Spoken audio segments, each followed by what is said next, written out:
Di dunia kerja kita sekarang ini, ada pertarungan besar yang mungkin gak kita sadari. Ini bukan soal siapa yang paling sukses, tapi soal filosofi hidup apa yang kita pilih. Antara hustle culture yang menuntut kita kerja habis-habisan, atau slow living yang menawarkan ketenangan.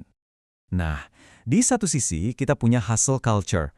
Mantranya adalah produktivitas 24/7 tanpa henti, yang katanya sih jadi kunci kesuksesan. Terus di sisi lain muncul lawannya, gerakan yang namanya slow living, yang lebih fokus ke anti-burnout dan keseimbangan hidup. Ini benar-benar dua dunia yang beda banget, dan perdebatannya jauh lebih dalam dari sekedar ngatur waktu. Ini udah jadi soal perang nilai tentang apa sih arti sukses yang sebenarnya? Bayangin deh, para profesional muda sekarang ini tuh kayak kejepit di tengah-tengah. Satu sisi nyuruh mereka buat lari sekencang-kencangnya, sementara sisi lain bilang, "Hei, pelan-pelan aja, jaga kewarasan." Mereka dibombardir pesan buat kerja lebih keras, tapi di saat yang sama juga harus jaga kesehatan mental. Jadi, gimana dong cara mereka bertahan di medan pertempuran filosofis ini? Oke, sekarang kita coba bedah dulu sisi yang pertama, ya, Injil Hustle. Kenapa sih ideologi ini bisa begitu menarik?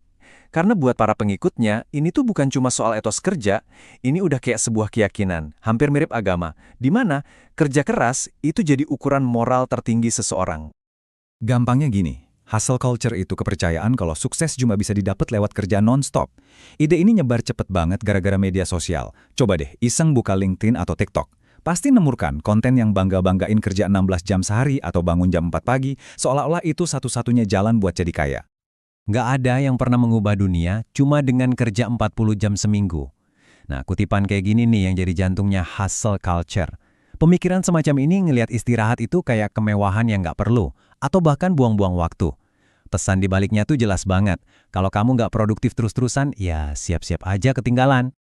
Dan jangan salah, ini tuh bukan cuma tren sesaat loh, datanya ada. Lihat deh, di Indonesia aja pencarian soal hustle culture itu meledak di Oktober 2021. Ini bukti nyata kalau ideologi ini bener-bener ngeresap ke banyak orang pada saat itu. Tapi di balik semua cerita soal produktivitas ini, ada harga yang harus dibayar. Dan harganya mahal. Yuk kita lihat apa aja biaya sebenarnya dari gaya hidup yang kelihatannya keren ini. 94%. Coba bayangin, angkanya segitu. Menurut studi dari Harvard Business Review, sebanyak itulah pekerja yang ngerasa terus-terusan di bawah tekanan buat kerja lebih keras supaya dianggap sukses. Ini bukan lagi soal perasaan pribadi, tapi udah jadi kayak epidemi tekanan di dunia kerja. Terus dari mana sih semua tekanan ini datangnya? Menurut riset, akarnya banyak. Mulai dari rasa cemas soal masa depan, tuntutan dari orang tua yang pengen anaknya berprestasi, sampai standar sosial yang tanpa sadar kita ikutin dari teman-teman.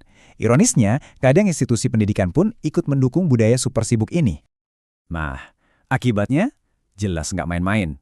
American Psychological Association udah lama ngingetin soal hubungan antara budaya kerja berlebihan dengan naiknya tingkat stres, kecemasan kronis, dan depresi.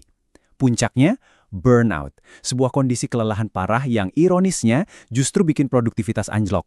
Jadi kayak bumerang kan, makin keras ngejar produktivitas, malah makin jauh dari target. Nah, dari sinilah lahir sebuah gerakan perlawanan. Ini bukan soal jadi pemalas ya, tapi sebuah pemberontakan yang sadar dan terarah. Namanya slow living.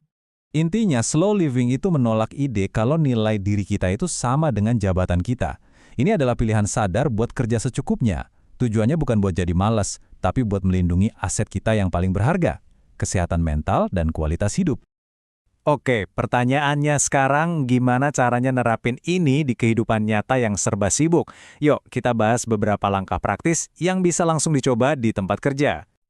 Yuk kita lihat 5 prinsip praktisnya. Pertama, fokus ke satu kerjaan aja dalam satu waktu. Lawan tuh godaan multitasking, hasilnya bakal lebih berkualitas. Kedua, bikin jadwal yang masuk akal, lengkap sama waktu istirahat di dalamnya. Ketiga, coba ciptakan lingkungan kerja yang nyaman dan tenang. Keempat, ini penting banget, jangan pernah sepelekan istirahat. Dan yang kelima, yang mungkin paling menantang, coba nikmati prosesnya, jangan cuma terobsesi sama hasil akhirnya aja. Inilah inti dari kerja lebih cerdas, bukan cuma lebih keras. Pada akhirnya, nggak ada satu jawaban yang benar buat semua orang. Perdebatan antara hustle culture dan slow living ini sebenarnya ngajak kita buat mikir dan refleksi diri. Jadi, sekarang pertanyaannya buat Anda. Menurut Anda, hidup yang sukses itu kayak gimana sih? Apakah artinya puncak karir yang didapat dengan segala pengorbanan? Atau justru ketenangan batin dan waktu berkualitas yang nggak bisa dibeli? Atau mungkin jawabannya ada di tengah-tengah. Sebuah keseimbangan unik yang cuma Anda sendiri yang bisa tentukan. Karena pada akhirnya, pertarungan antara hustle dan slow living ini dimenangkan bukan dengan milih satu sisi, tapi dengan menciptakan definisi sukses versi Anda sendiri.